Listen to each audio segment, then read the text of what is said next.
sejam todos muito bem-vindos à nossa aula. Eu sou a professora Érica Guimarães e vamos ver então, o objeto de conhecimento da nossa aula de hoje. O objeto de conhecimento da aula 6 abrange vida humana fora da Terra e o seu detalhamento é características que permitem a existência de vida orgânica na Terra e formas de manter a vida fora da Terra. E vamos à nossa aula?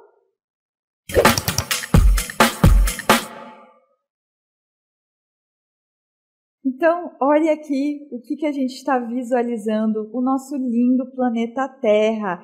E só de vê-lo dessa forma, a gente já consegue perceber algumas características que ele, evidencia. Olhem essa grande quantidade de azul representando a água do nosso planeta, Então, essa, entre outras, são algumas características que permitem que ele seja o único planeta em que exista, vida e que essa vida ela seja mantida, Essa manutenção de tantas formas de vida que compõem a biodiversidade do nosso planeta. Mas vocês já pararam para pensar por que será que entre tantos planetas no universo só a Terra abriga a vida? Esse vai ser o que nós vamos responder na nossa aula de hoje. Vamos então verificar que condições são essas que permitem toda essa diversidade de vida e a manutenção da mesma no nosso lindo planeta Terra? Vamos lá. Então, vejam só, aqui nós temos James Lovelock e vejam que ele é um cientista e ambientalista. E ele, então, descreveu descobriu algumas condições necessárias à vida. Então, algumas delas estão aqui listadas, que são a água. Toda a vida depende de água, mas tem que ter água em estado líquido. E para que isso aconteça, a temperatura média da água ela tem que girar em torno ali de 10 a 16 graus Celsius, para que haja essa presença de água líquida suficiente.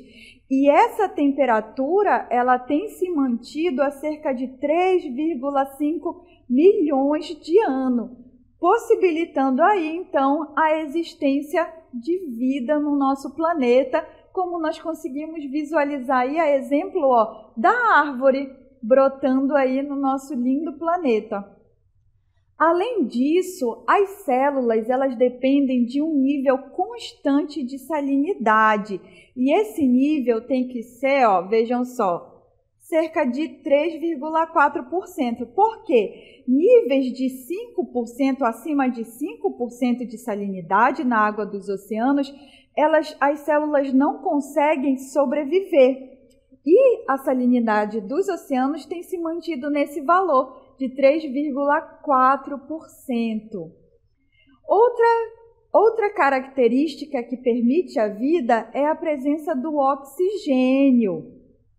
Já que muitos dos seres que aqui vivem na Terra, eles são seres aeróbios, ou seja, seres que dependem do oxigênio para respirar. Só que a quantidade de oxigênio ela não pode ser nem muito alta, nem muito baixa. Vejam só que a concentração do oxigênio na nossa Terra ela tem permanecido perto dos 20%. E isso aí desde que o oxigênio surgiu na Terra há cerca de 2 bilhões de anos atrás. Mas, professor, o que aconteceria se não ficasse em torno desses 20%? Se o oxigênio caísse em concentrações na nossa atmosfera abaixo de 16%, não haveria o ar suficiente para nós respirarmos. Já se essa quantidade ela subisse para valores acima de 25%, seria ruim também. Por quê? Porque dessa forma os incêndios florestais eles jamais seriam apagados. A nossa atmosfera ela ficaria, digamos assim, que altamente, propícia à combustão e dificultando que esses incêndios fossem apagados. Por isso é extremamente importante, né, essa concentração girando em torno de 20% que tem permanecido nos últimos 2 bilhões de anos.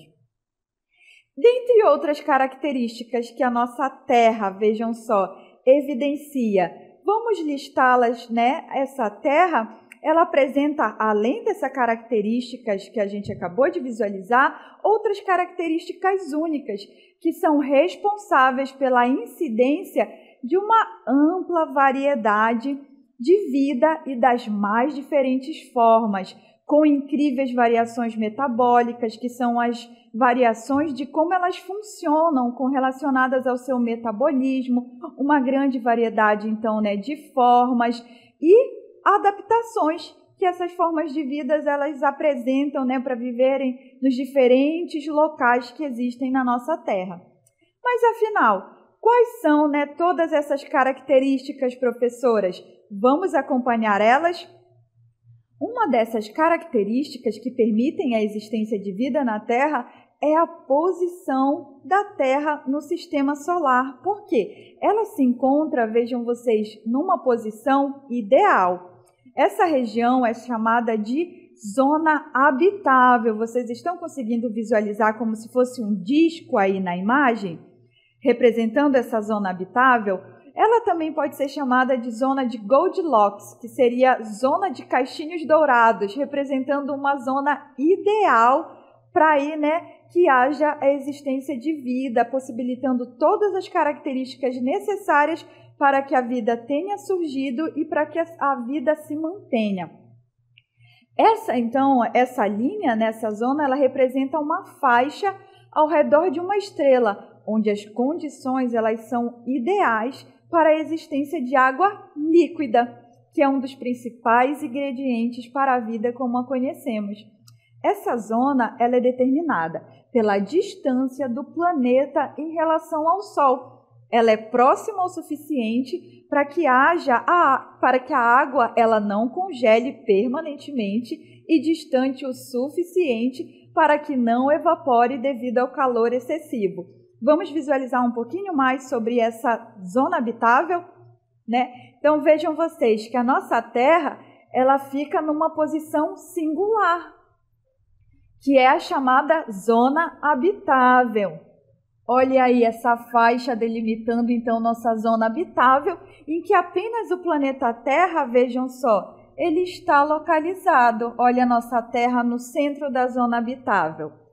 Então essa zona é o que permite, né, aí que a gente não esteja distante o suficiente do Sol e nem próximo também o bastante, permitindo então que a água não congele e nem que ela evapore totalmente, fazendo com que a gente tenha, né, essa preciosa água no estado líquido, possibilitando aí a existência de vida no nosso planeta. Além dessa característica, né, da nossa posição singular na Terra, nós temos também a atmosfera. Essa é uma outra característica que permite a existência de vida na Terra. O que é a nossa atmosfera? Ela é uma camada gasosa que envolve a Terra e ela está presa, ela fica retida no nosso planeta por ação da gravidade, que retém esses gases no que a gente chama de atmosfera. E quais são os gases que compõem a nossa atmosfera? Vejam só, o nitrogênio, que é o gás em maior quantidade na nossa atmosfera. Então, se vocês pensavam que era o oxigênio, não. Quem é o que tem maior concentração é o nitrogênio. O oxigênio está aqui, ó, em segundo lugar como gás, né, mais abundante na nossa atmosfera, representando 21% dos gases dela. Nós temos também o dióxido de carbono, né, conhecido como o gás carbônico, que ele é encontrado, vejam vocês, em 0,5% é a sua composição da nossa atmosfera. Nós temos também o ozônio. Já ouviram falar nesse elemento? Vejam só como ele está em uma baixa concentração, mas esse ozônio é o elemento que compõe aquela nossa chamada camada de ozônio. Já ouviram falar nela? que nos protege, né, ali dos raios emitidos pelo Sol, a nossa estrela.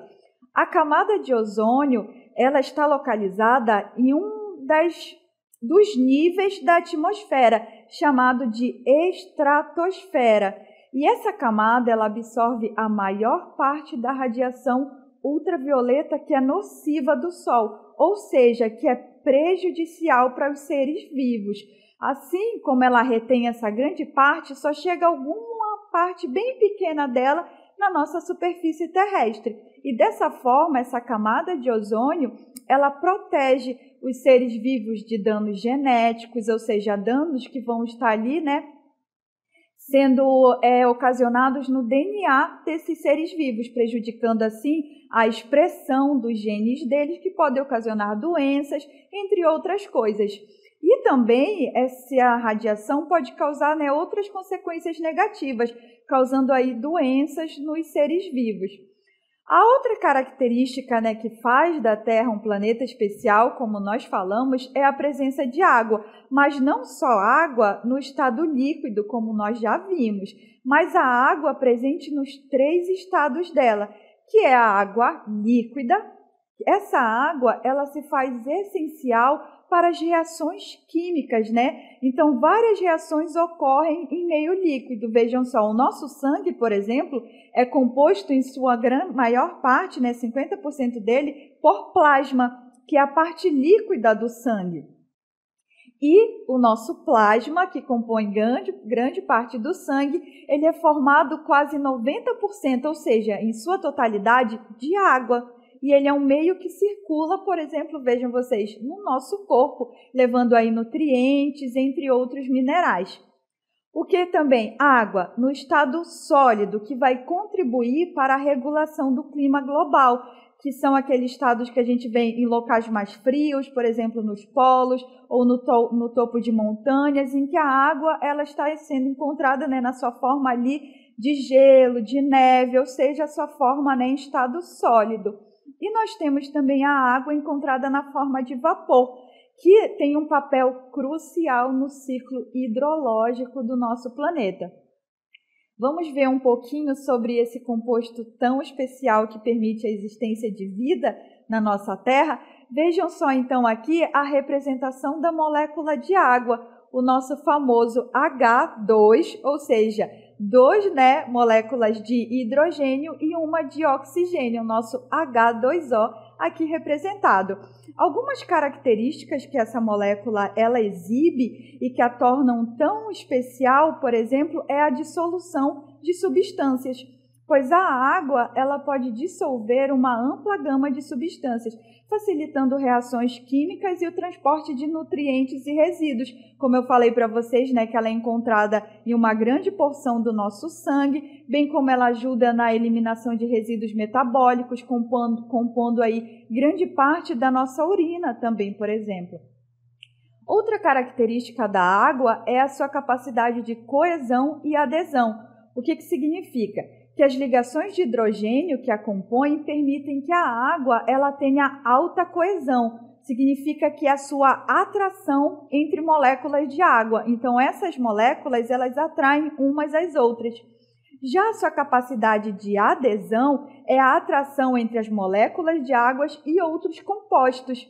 E isso tudo, tanto coesão quanto adesão, é vital para processos, por exemplo, como a transpiração em plantas. Além disso, nós temos uma terceira característica da água, que é a sua estabilidade térmica. O que é isso? As ligações de hidrogênio, como eu já falei, que compõem essa molécula de água, também conferem a ela uma alta capacidade térmica, ajudando a regular a temperatura em organismos e ambientes. Além disso, nós temos uma outra característica que a nossa Terra apresenta, que permite a existência, né, de vida, que é o seu substrato rochoso. Esse substrato permite aí, né, que forma a nossa crosta terrestre, fornece então o substrato, ou seja, o lugar onde os organismos podem viver e se desenvolver. Esses Minerais presentes nas rochas, eles são essenciais para a nutrição das plantas e, consequentemente, para toda a cadeia alimentar, desde as plantas, os micro-organismos, os animais herbívoros que se alimentam das plantas, os animais carnívoros que se alimentam dos animais herbívoros, representando aí, toda a cadeia alimentar.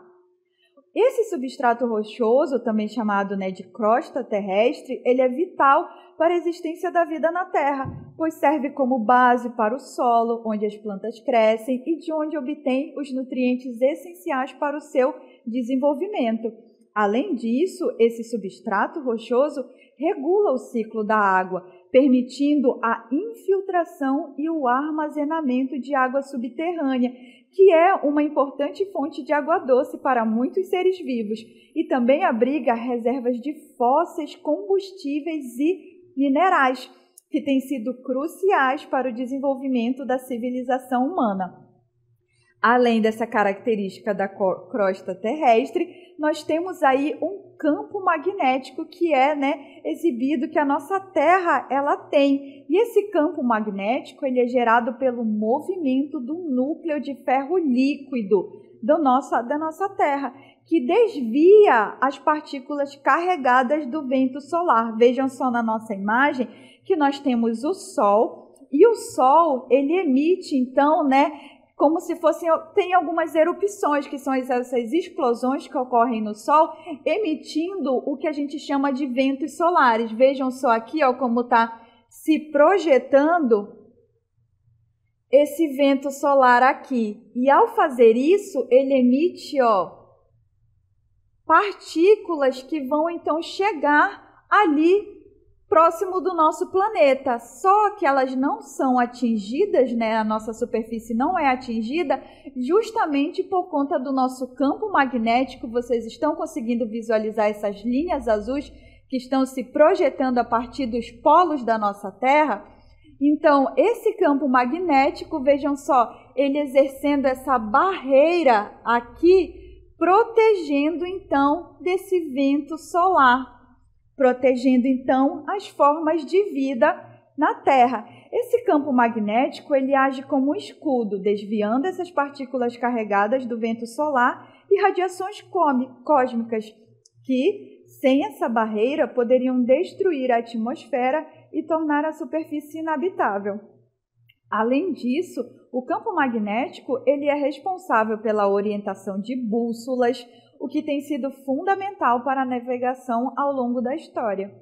A sua existência ela é garantida pelo movimento do ferro líquido no núcleo externo da Terra, que gera correntes elétricas e, consequentemente, o nosso campo magnético.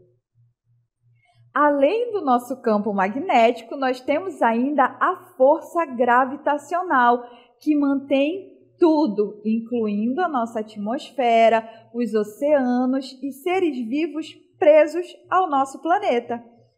A força gravitacional, ela desempenha então um papel fundamental também nessa manutenção da vida na Terra, pois sem a gravidade, a atmosfera ela se dispersaria no espaço, tornando impossível a respiração e a proteção contra radiações solares.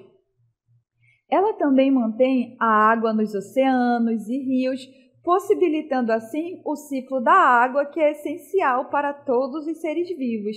E além disso, a gravidade ela influencia o crescimento das plantas, orientando suas raízes para baixo em busca de nutrientes e água presentes ali no solo, e também mantém os corpos celestes, como a Lua, em órbita ao redor da nossa Terra. E isso tudo estabiliza o clima e as marés dos nossos oceanos. Além de força gravitacional, além dessas características como força gravitacional, a crosta terrestre, o campo magnético, nós vimos algumas dessas características que permitem a existência de vida na Terra. Mas como que é feito para que possa existir vida fora da Terra? Então, além dessas características que a gente viu que possibilitam a vida na Terra, Existem, professora, seres humanos vivendo fora da Terra há tempos? A gente vai conhecer um lugar em que seres humanos, eles habitam, então, fora da nossa Terra e todas essas características que permitem a nossa existência nela. E esse local se chama a Estação Espacial Internacional. Vejam, então, uma imagem da nossa Estação Espacial Internacional.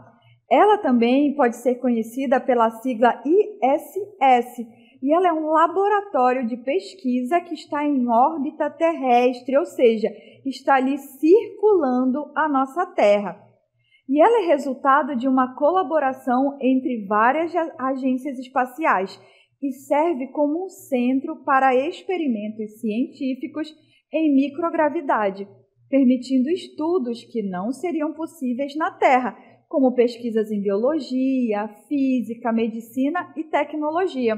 Além disso, a Estação Espacial Internacional ela é um passo importante na preparação para futuras missões de exploração espacial, como viagens para a Lua e Marte, por exemplo, testando tecnologias e métodos para a sobrevivência humana no espaço por longos períodos. Então, aqui nós vamos ver uma imagem, dos experimentos, né? Vejam só, um astronauta na estação espacial e a gente vai ver um pouco de alguns desses experimentos que são realizados lá na Estação Espacial Internacional. Um deles é o Amyloid Aggregation, que é sobre entendendo o Alzheimer. Vejam que essa agregação amiloide, em sua tradução, é uma condição neurodegenerativa progressiva, ou seja, ela vai só piorando ao longo da vida e ela afeta a memória, o pensamento e o comportamento. É importante entender como ela acontece, porque essa doença ela envolve, a formação de fibras que são insolúveis e filamentosas, e elas vêm na verdade, de fibras de proteínas que eram solúveis. E essas fibras começam a se juntar, formando esses agregados amiloides. E quando elas formam esses agregados, elas impedem o funcionamento adequado das células nervosas, causando aí uma série de sintomas patológicos que caracterizam não só o Alzheimer, como a doença de Parkinson também. Além desse experimento, nós temos um outro experimento realizado na Estação Espacial, que é o BioRock, que examinou interações entre micróbios e rochas, bem como as alterações físicas e genéticas dos micróbios no espaço, com o objetivo de avaliar o uso de micróbios na mineração espacial. Vejam só, porque o estudo dessa interação com as rochas vai fornecer, então, aí indícios de como que ocorre para a formação de novos minerais que podem ser utilizados, então, por exemplo, para a construção de habitações fora da Terra, como que ocorre esse processo de mineralização que pode ser usado, então, na formação de habitações, bem como, na exploração de lugares no espaço. Além do BioRock, nós temos também o SpaceMoss, que é uma comparação entre musgos cultivados na Estação Espacial Internacional e os musgos cultivados na Terra, e tem como objetivo determinar como a microgravidade pode afetar seu crescimento, desenvolvimento e fotossíntese. Vejam só na imagem que nós temos um musgo. Ele é uma planta muito pequena e ela não tem raízes. Dessa forma, por que a gente utiliza o musgo? Porque ele precisa, de uma pequena área para poder se desenvolver, já que ele não tem raízes e nem vai crescer muito. E assim a gente consegue entender o desenvolvimento da planta que realiza fotossíntese sem ocupar um grande espaço. Por isso que ele é utilizado aí, o musgo nesses experimentos na estação espacial. E aí a gente viu, então, algumas coisas que são realizadas lá. Vamos verificar agora quais são os requisitos necessários para que a gente consiga manter vida em outro planeta, já que é uma das buscas aí dos experimentos, das pesquisas que são feitas para descobrir se fora do nosso planeta a gente consegue manter vida. Vamos verificar quais são eles? Então, vejam aí. Há necessidade, então, de um habitat artificial, que é o quê? A gente precisa de estrutura que ofereça proteção contra a radiação, também, né, micrometeoritos e condições extremas de temperatura, que são as que ocorrem, então, aí no espaço. A gente também vai precisar de proteção contra a radiação, pois a gente precisa de escudos ou campos magnéticos para proteger contra as radiações cósmicas e solares que são nocivas, ou seja, prejudiciais. Vai ser necessário também criar uma gravidade artificial, aonde a gente quer manter vida, para evitar os efeitos negativos da microgravidade prolongada no corpo humano, que é a perda de massa óssea e muscular, ou seja, a gente perde a força de se manter em pé, pois esse tônus muscular é proporcionado justamente pela ação da gravidade, que é o peso que a gente sente, né? E a gente então precisa exercer uma força para manter a nossa posição ereta e realizar todos os movimentos que a gente é capaz de fazer. É preciso também, ter uma fonte de energia, pois como energia solar ou outras fontes alternativas, para alimentar os sistemas vitais para manter esse habitat artificial e manter também a temperatura adequada que suporte a vida. Assim, a gente vai ter as condições de suporte à vida, como sistemas de fornecimento, reciclagem do ar, da água e dos alimentos. Mas a gente também não tem só essas. Vamos ver ainda quais os outros requisitos que a gente precisa para manter vida em outro lugar do universo, que são sistema de comunicação, pois a gente precisa, vejam só, em todo lugar em que há a colonização humana, precisa ter uma rede de comunicação com a Terra e essas outras unidades habitacionais para que haja sempre o equilíbrio, entendendo, né, o que está acontecendo em todos esses pontos. É necessário uma infraestrutura de manutenção, como robôs e sistemas automáticos para monitorar e reparar a infraestrutura e os habitats. Nós precisamos também de uma biosfera autossustentável, ou seja, que tenha capacidade de se regular, representada aí por um ecossistema fechado que possa sustentar a vida por longos períodos, com a agricultura e a reciclagem de nutrientes. Além disso, a gente vai precisar de um sistema de transporte com veículos para exploração e transporte de materiais entre diferentes partes da colônia e de volta à Terra, se necessário, bem como recursos de emergência, como suprimentos e protocolos para eventuais emergências que possam ocorrer, né, nesses habitats fora da Terra. Então, o que a gente percebe é que é complexo criar as condições para manter a vida fora da Terra, pois criar essas condições, né, é realmente muito complexo, como a gente viu. Precisa de proteção contra radiação, campo magnético, a gente precisa de gravidade e uma série de características que a nossa Terra possui e que dessa forma ela vai precisar ser, né, então, digamos assim, feita nesses locais em que a civilização quer colonizar futuramente aí no espaço. Pois imagine que pudéssemos construir uma mini terra no espaço, onde seria necessário garantir que houvesse ar para respirar, água para beber e alimentos para comer. E além disso, seria preciso proteger as pessoas da radiação e criar uma maneira de simular a gravidade. Também seria preciso ter energia suficiente, um sistema de comunicação para falar com a Terra e meios de transporte para se deslocar. Tudo isso mostra como são incríveis a engenharia e a ciência envolvidas para possibilitar a vida em outros planetas, mas mostra também uma coisa muito importante para nós, que é todas essas condições que acabamos de ver nos mostra o quanto a nossa Terra é preciosa e assim o quanto a gente precisa preservar o nosso planeta, pois o cuidado com o planeta se deve justamente em razão dele apresentar tantas características únicas que permitiram o surgimento e desenvolvimento de tantos seres vivos, bem como mantém as condições que asseguram a continuidade da vida, sendo necessário, para tanto, que cuidemos da nossa casa chamada planeta Terra. E essa foi a nossa aula de hoje sobre todas as condições que permitem a vida na Terra e que precisam ser reproduzidas se, os seres humanos querem colonizar a outros lugares no espaço. Muito obrigada por estarem comigo na aula de hoje e até a próxima!